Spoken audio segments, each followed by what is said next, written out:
Welcome to Case Closed, the Contingency Fee podcast. On the show, our team of industry experts interviews contingency fee attorneys. You will discover everything from how they got started to the secrets of their success and what's working in today's marketplace. And now, here's the Case Closed podcast. Well, we have another session of the Case Closed podcast, and we have Jordan Acker. Jordan, welcome to the podcast. How are you today? Thank you so much for having me. I'm great. It's sunny and beautiful here in Michigan in February. I didn't say it was warm, but it's definitely sunny. Well, hey, we have 75 degrees weather in Florida, so there you go. There you go. All right, so Jordan, you have a storied career and worked for a president of the United States. We had that in common. I consulted for President Reagan because I'm an old guy. You're a young guy. So tell us your background, and then we'll get into the fun questions. Yeah, so I was born and raised in suburban Detroit. I went to the University of Michigan and planned on leaving Michigan and never coming back, and somehow found myself boomeranging to 6 blocks from where I grew up. In the meantime, I went to Washington, D.C., worked for the House Judiciary Committee, went to law school at American University, and graduated right into the teeth of the Great Recession, and was looking for a job. And one day, a friend of mine from politics called and said, "Hey, do you want a job helping me vet people in the White House?" So, of course, I'm not going to say no to that. Went and did that in the Office of Personnel for a few months, and then moved to the Department of Homeland Security, where I was for a couple of years, doing the daily briefing for the deputy secretary. And then after that, decided, frankly, that my new wife and we decided we wanted to move back to the Midwest. She's from Chicago, I'm from Detroit. And we ended up moving close to where I grew up, and started working in the firm that my dad founded in 1993 with his partner, Barry Goodman. And it's it was then small, it's gotten a little bit bigger, personal injury law firm in Southfield, Michigan. And that's kind of where I've been ever since, now just celebrating my 10th year here.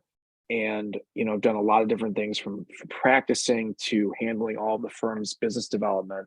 Just been a fun ride. And now my dad's retired, and, it's still continuing to be a fun ride. So really enjoying it. Well, folks, Jordan has something that's never been done in 100 years at the University of Michigan. So why don't you tell them about the fact that a graduate from the University of Michigan is now a regent of the University of Michigan? Yeah, so sometime in this last decade, I made the decision to run for office. The boards of major universities in Michigan are elected positions statewide. And I was elected in 2018 as I still am the only millennial or younger who serves on the board of the University of Michigan. So I was chair last year, and really enjoyed that experience as well. It's been an incredible opportunity to serve such a wonderful institution. So who gave you the best advice, and what was it? Oh, who gave me the best advice? I mean, the thing about it is I kind of separate my life into, politics and into lawyering. And I think the best advice actually was, the first time I went to court by myself. I'll never forget this. My dad sent me in to have this motion, and knowing that I was going to lose.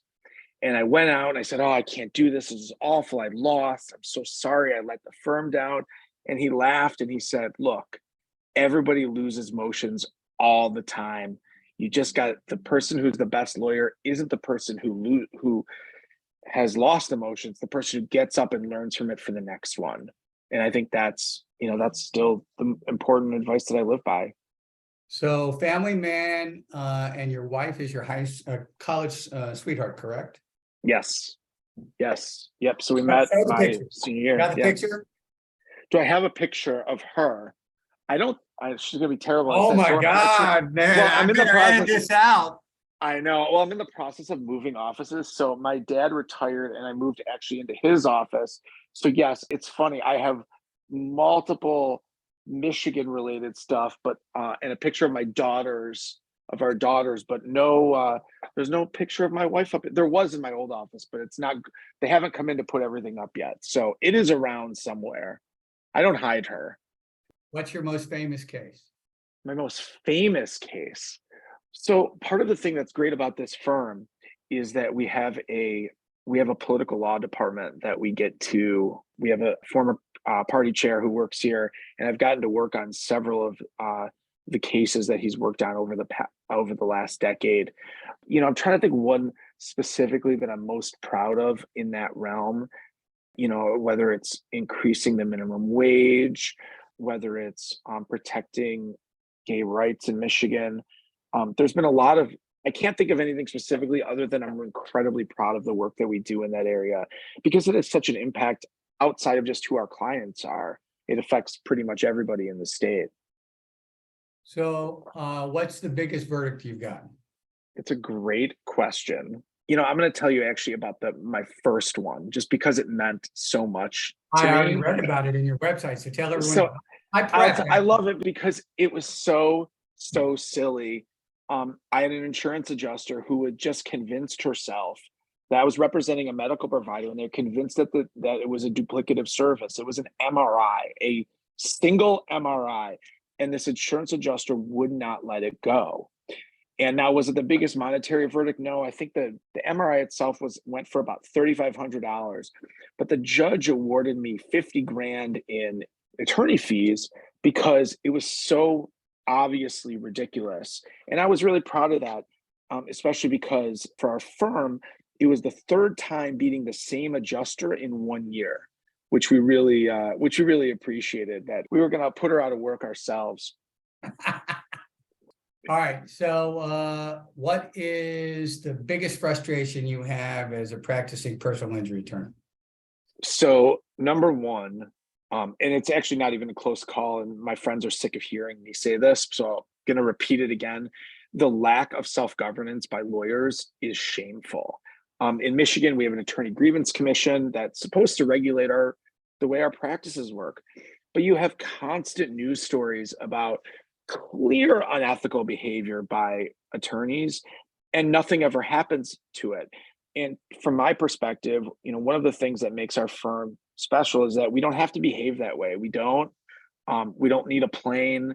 We just want to do good work for our clients.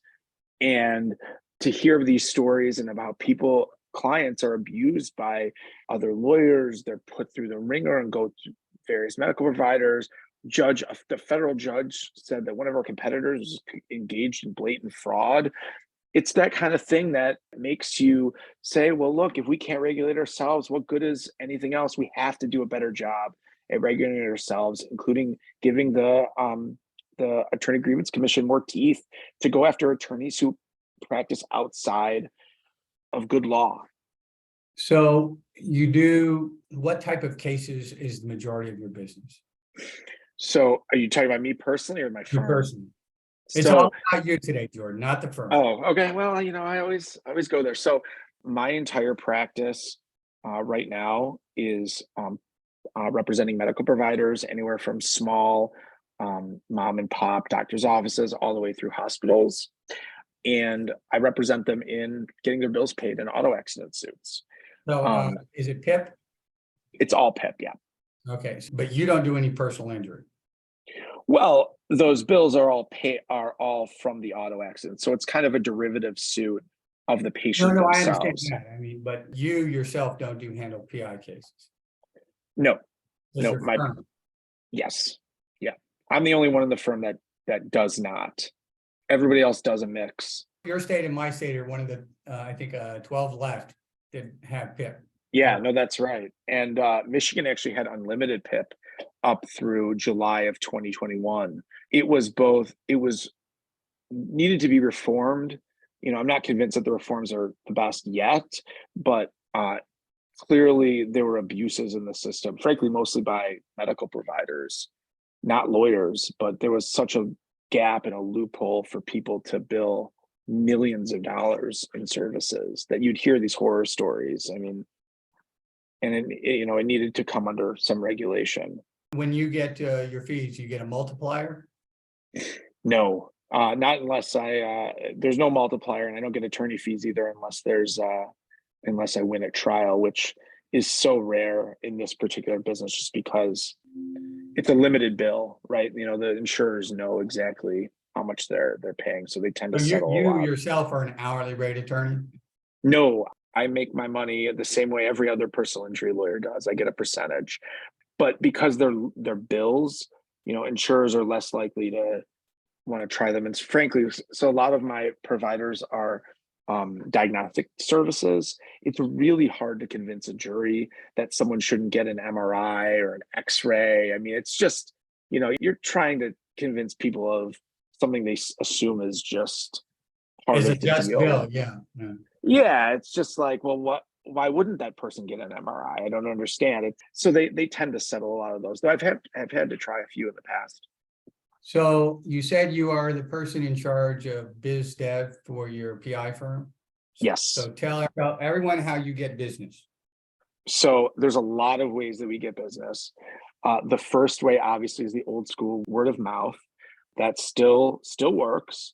The other ways, we're a multi-million-dollar TV and internet advertiser, both in Detroit and in Grand Rapids, which is a new market for us. We've been in Grand Rapids for about three and a half years now. But our biggest ways of getting business are mostly, frankly, now on Google. Even if people have seen us on TV, and we have a lot of people who do, they're almost always going to Google us. They're almost always going to be looking up our reviews. It's just kind of the part of how people operate now with two screens whenever they're watching TV. So I would say Google and the internet is where we're seeing the majority of our leads at this point. And how many cases does your firm handle at a given time, approximately?